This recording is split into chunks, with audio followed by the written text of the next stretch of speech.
I've helped many, many, many children, thousands of children all over the world. Cancer kids, leukemia kids.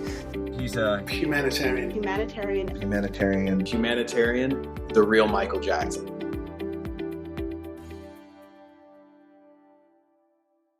Hi, how you going? I'm doing wonderful, thank you. That's good. It's nice to see you. It's nice to connect. Thank you, appreciate it. And you received my book, okay? Yes, I did. I read the whole book. Oh, wow. I went on the YouTube. You say at the end of the book to go and see. So I watched everything. Oh, wow. I wanted to know everything about, what you did. And Yep. I have to say that I was quite stunned with all the stories that you compiled, because I There's a had lot. no idea of all the, the things that Michael Jackson had done. I know what he had done for us, Yep. but I had no idea the magnitude of things that he had done starting in such a young age. So, okay. Were there any stories in the book that really touched you in particular? Well, I was, everything he did for the kids who were ill, that part I had no idea. I mean, I heard little stories here and there, but I did not realize the magnitude of places that he went to. And when you mentioned about, or they mentioned that he was doing as many concerts almost as visiting hospital or, sick children, I was just really, blown away. So there was nothing in particular, but the magnitude and his desire, to help so many people. Yeah. And, I think that should be told like you did. Yeah, and that's the reason I did the book and the documentary and now the podcast, is because the general public don't know any of that. And for somebody whose life was all over the media and everybody thinks they know about Michael Jackson, they don't really know. So I think it's unfair, and that's why I did the book, and that's why I did the documentary, and I'm still doing the podcast, because I think it's unjust. I think someone should be remembered for their character and their heart and the human being that they are. And I think all those stories about him being a humanitarian are a true testament to the person that he was, not just what you see in the media. And so your story's not in the book. I didn't come across your story until after I'd published the book. So I'm extra happy to be chatting to you, because it's another story that I would like to get out there. It's a great story. I think so. I mean, for us, it was very special, very rewarding. And, we very much appreciate his kindness, and the whole thing was just totally not expected. I mean, we started out with a little endeavor, and it just became way more than, I personally expected. And of course, all the dancers that, benefited to the trip, at Neverland. So so I was supposed to start off, I was hoping you could introduce yourself to our listeners and tell us who you are and what you do for a living. Okay, so my name is Christine Fossemalle, and I am the owner of the Fossemalle Dance Studio and artistic director of the Santa Ynez Valley Performing Arts Company. Currently, I am starting my 38th year of teaching the art of dance in Santa Ynez, California. Wow. And Santa Ynez, what's Santa Ynez like? That's where Michael Jackson lived, right? Michael Jackson lives in Los Olivos, so it's about 5-6 miles from us. But of course, everybody at the time because our event happened in 2003, everybody knew about Michael Jackson being at Neverland some of the time. So he was, very big, of course, celebrity locally. I mean, people knew of him and all of that. So. Yeah. And you said 38th year dancing. So you were dancing in the 80s and 90s when Michael Jackson Yes. was at the peak of his popularity. Right. Was he a big influence of your dancing back then? Well, what it is my background is classical ballet originally.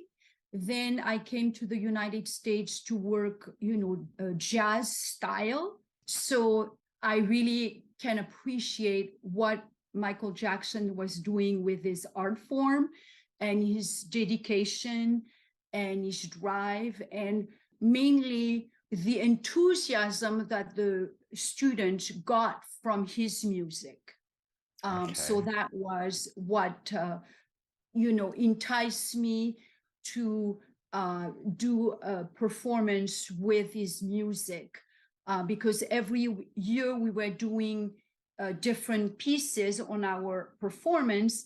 And in 2003, because of that enthusiasm of the student, I decided to use a lot of his music, all the jazz piece we did in our Invitation to Dance, which is our title of the performance, was with Michael Jackson. So it was Bad, it was Smooth Criminal, it was Billie Jean, all the hits that I knew that the kids could identify to and then really enjoy doing it, and brought joy and enthusiasm. So that's how it came about. And is that a large school? How many students are you talking about? At the time, it was about 60 students performing for that event. Mm-hmm. Okay, and so you train and practice for months, I presume? Is that for one event at the end of the year? Right. So we usually start in January, and then we just the idea was just, originally to do basically a tribute or a showcase of Michael Jackson's piece. And then as we, evolve in the year, we of course always have to fundraise to make the project happen. And so being, 6 miles away from Los Olivos, I decided, well, I cannot take a chance just sending out a letter and see if I could get, a little help from Michael Jackson. So this is what I did, explaining basically what I told you. And to my amazement, because I'm certainly must be receiving a lot of letters, a week later, I got a call from a very nice lady who told me that Michael Jackson would be willing to help us out. And originally the plan was to provide us for our auction a fedora hat or autograph. Wow. And then furthermore, he would be very happy, being a local, to attend the performance. Wow. And so that was just like really, really exciting. And of course, as the week went by, I did not say anything about the hat because I just wanted to make sure I had it, that there was not going to be any mishap or anything. And effectively, a few weeks later, we got the hat and it was delivered, and we made a special glass case because of course everybody wanted to touch it. So they just had to look at it. But the condition with all of that was that there was not going to be any media broadcasting, or anything like that. He wanted, to be for the community, whoever was going to bid on the hat, to be local versus having people coming from, other places. And I totally understood that. That was totally fine. Yep. And So we were all excited. And of course, knowing that it would be coming to the performance added on my part a lot of, how can I say, challenge for my girls to perform to the best of their ability. A lot of And pressure. but they did not know that. I never said anything about him coming because I just didn't want to, again, wanted it to be a surprise. And unfortunately, this was supposed to, I need to look up the date. This was supposed to be July 3rd in 2003. He was supposed to come to the Friday night performance. And again, I was told not to, alert, medias or anything like that. So it was, I follow along, everything they asked me to do. And unfortunately, the day before, the lady told me that Michael Jackson had to fly to Florida, so that he was very disappointed not to have, to be able to attend. But in the same breath, in that same conversation, she said, and that's when I was just like fully blown away, that he had made a promise, and as a compensation, he was inviting the whole school to a day at Neverland. Wow. Wow, And that's amazing. so I was just like, I could not believe, what I was hearing. And effectively, it happened. And 2 weeks later, that was a week or so later, around July 13, 14, because I was to fly to France, which is where I'm originally from. And I was worried that the day would conflict with me leaving, but they said, no, you can pick a day. So we caravan, we were, I don't remember how many cars, but we had about 40 or 50 people caravanning to Los Olivos at the Neverland Ranch. And the only, again, condition, they asked us to leave our camera because, of course, everybody was hoping to take pictures and all of that. And we just totally understood. And it was just a day, to remember for his kindness and his generosity and the way we were welcome. I know I read, your story, but the student did all the rides. They visited the zoo. They took us, everywhere. We even went in the theater. And what touched me, and so and I get very emotional when I say this, is when I entered the theater and I saw those two rooms on either side of the theater, which are enclosed for the children that could not, be surrounded with everybody else. And all the parents that were with me, because of course we had mainly kids, but we needed chaperone, all the parents were just totally blown away, to see the compassion and the thoughtfulness, to be able to include everyone. Yeah, that's amazing. So, I can see why you'd get emotional. I want to go back to when you were writing the letter, which is just amazing in itself. What was in the letter that got his attention, do you think? And how did you know where to write to? Well, what it is the fact that we are in a small community. I was able to find at the time the name and the address and all the information from local people that helped me with my cause. We did not know if we were going to make it, but they gave me the name, the proper name of the proper gentleman. And that's, how it came about. But what was in the letter? Well, the fact that I have been a dance teacher for so many years, and that was catering to children, and that the children loved his music, and that we were going to be using his music, for the performance. And at the time, I had a little bit of, people knew me. They knew the quality of work that I was doing. I don't want to brag, but I'm sure they was part of it. But and then he wanted to help the cause, and knowing that I was just really asking for an auction item to make a little bit of money to be able to pay for the theater where we perform and give a chance to those kids to do this, Yeah. So Did you invite him to come to the performance in the letter? yes. Oh, yes, I did. And so when he came back and said that he would come, were you told that you had to keep that secret, or were you allowed to tell the students? No, I was asked not to. It's like the hat, or like was what I was telling about the hat.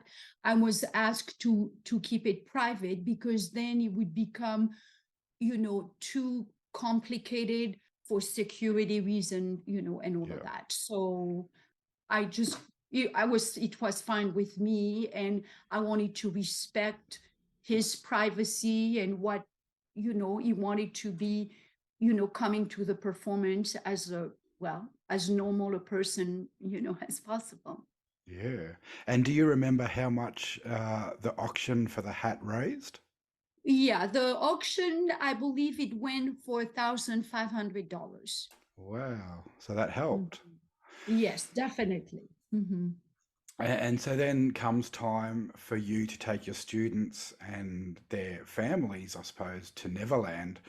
I can only imagine everybody's parents and brothers and cousins and families all want to come.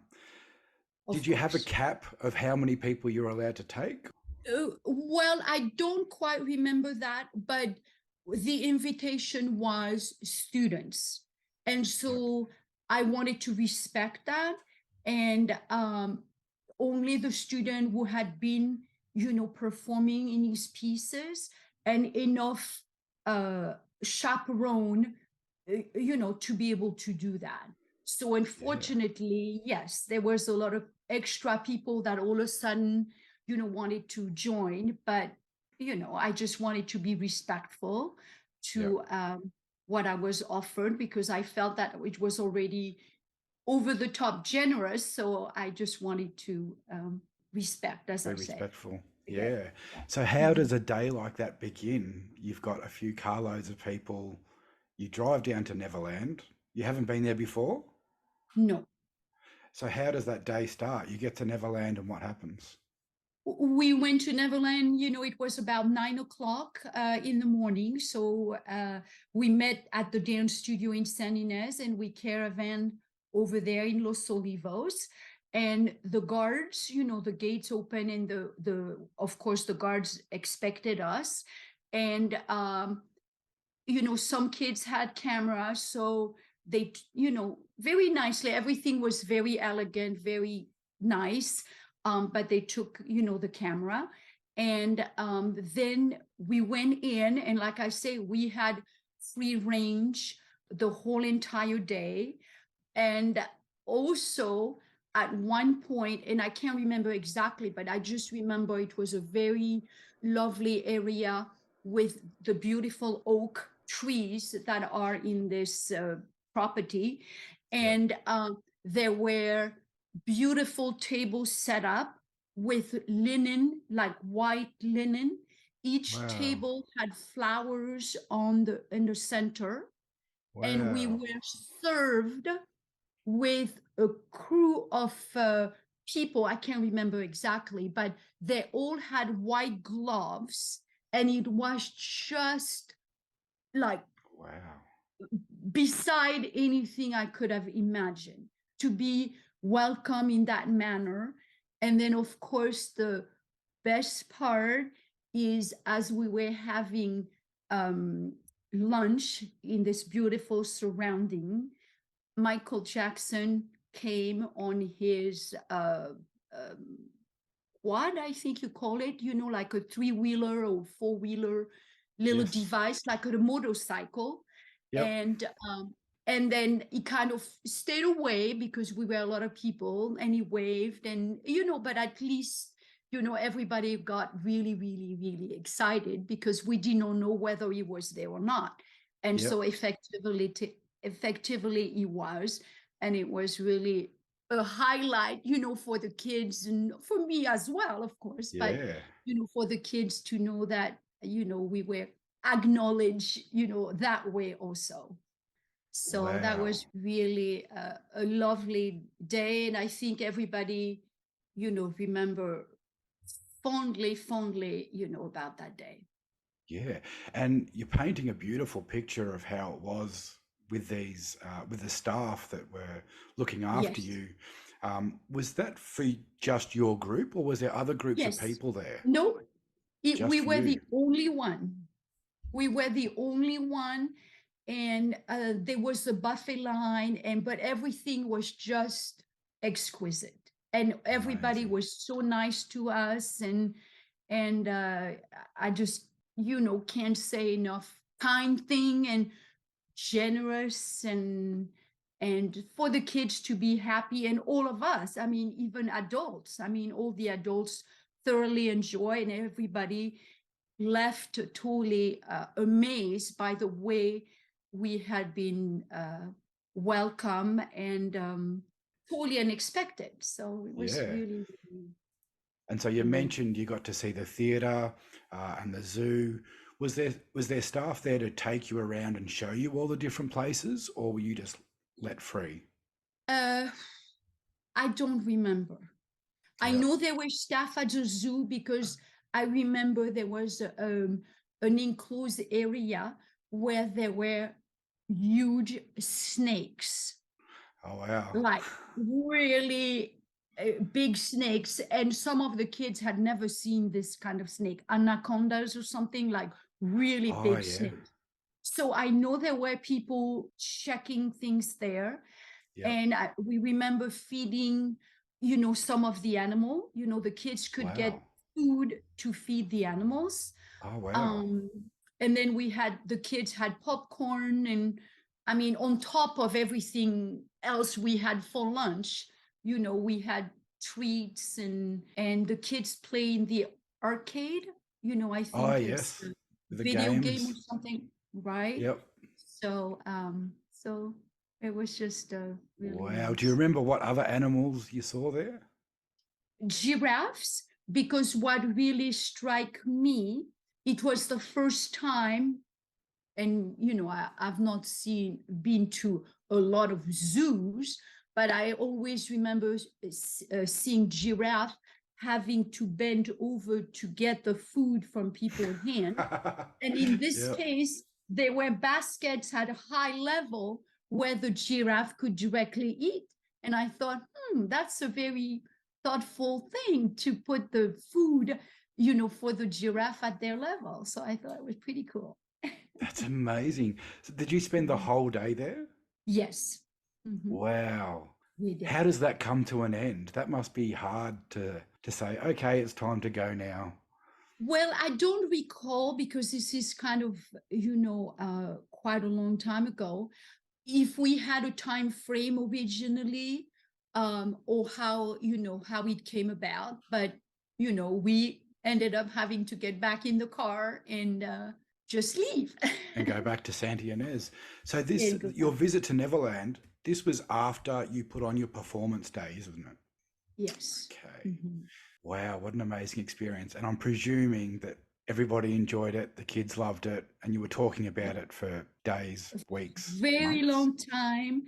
And what we had done, because he could not attend the performance, a photographer had taken at the time pictures, and we made a big, huge, like, poster with all the different group of dancers that had performed, and they all, because they all had been at Neverland, they ended up writing a message as a thank you, Yep.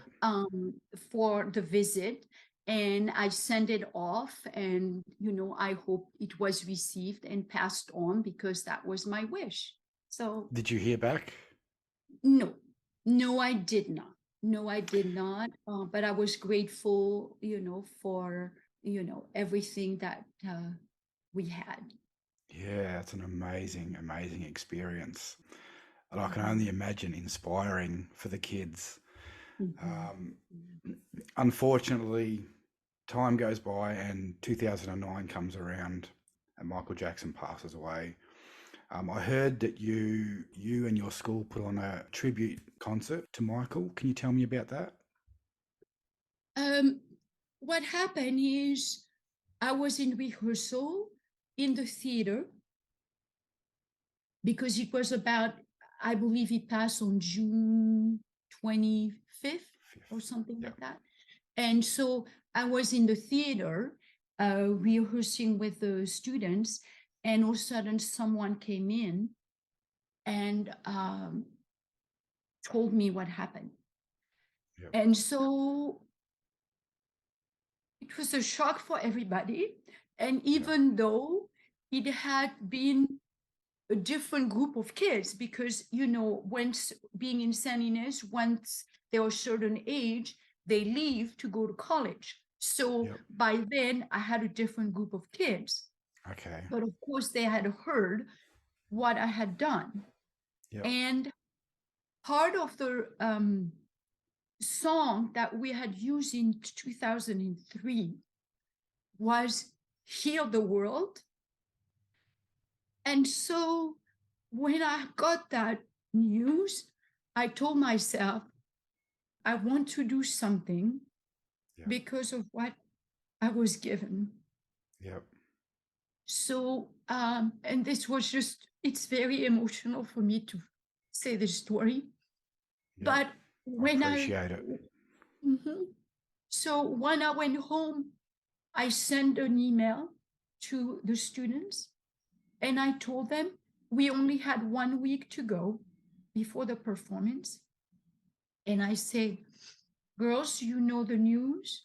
Whoever wants to be part of Heal the World, we have 1 week to get ready. So Wow. I give you this time. Whoever shows up will be in it. Wow. So for 1 week, we worked like really hard because, of course, this was not planned. And I wanted to include everyone. And I watched it again before coming on this video. Wow. And every time I see it, I cry because it's just the words are so powerful, and they're even more powerful because he's gone. Yep. To me. And the lady who bought the hat lended it to us. So we had the hat in its case draped on the stage. And we started with different sections of his music.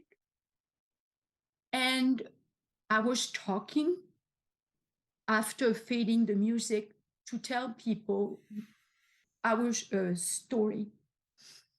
And we started dancing Heal the World. And from the oldest girl who are ballerinas, so they have, ballet sense, to the youngest one who were in the chorus. At the end, you have about 45 or 50 kids on stage dancing to Heal the World. Amazing. And at the end, we exited all the kids, and the parents, we had a line organized backstage where each students were getting a candle, and they came on stage with a candle, and you could see people walking, but you had no idea what was going to happen. And on my signal, the kids, some stood up higher, some kneel, some did whatever we had planned, and you could see MG with lights. Oh, wow. That sounds amazing. I'm getting emotional just hearing it. You must get emotional talking about it. I can hear it in your voice. Yeah. And then people just clap. Like, it was just amazing. I could imagine that would be connecting and that would be full of love and people could feel the love. That would be Yeah. amazing to see. So, Wow. Were any of those students that were performing in the tribute, any of them the ones that went to Neverland, or are they all? no, in this case, maybe just a few, but I don't think they were just students that knew what had happened and love his music, and just wanted to be a part of, of the tribute. Yeah. Thank you so much for Sure. telling your story. I can really feel your story, and I really hope that these stories get out there because they're important to hear. And, when I'm trying to track down people that have got these stories, unfortunately, because of the nature of Michael's work and what he did in visiting children that were sick and some of them dying, a lot of these stories have gone away with those people that he helped. So it's special to be able to still hear the stories from people that are around that were there, because it means a lot. And it means these stories won't die, but they're on paper, they're in print, they're on podcasts, and it's important and it's appreciated. So thank you. Sure. Is there anything you wanted to tell us about the school? What's the name of the school again? It's my name, Fossemalle Dance Studio, and I'm in Santa Ynez, and I've been there, like I say, I'm starting my 38th year. Wow. And that's a small community school. Did you say you had about 50 or 60 students? Yes, it's about that, but like everybody else, we've been, hit with COVID, so we've been teaching outside in a parking lot for 2 years, so that was difficult. So we are recovering from that and Yeah. preparing for a new performance in June again. All right, and I'll put up some links. So on the podcast, we have show notes that people can go to, and I'll put up the links because I believe you have a donate button on your website. So I'll Yes. make sure that we put that up and ask if people, local people especially, want to support you. We'll show them how and give them links to donate or help or support or come along and see a performance. Again, thank you. Thank you for your time. I really appreciate it. Sure. Mhm. And I've really loved hearing your story. It's I can hear the emotion in your voice and I love hearing it. So thank you. I appreciate it. And I think Sure. our listeners will appreciate it too. Thank you so much. Thank you, Bye-bye. Christine.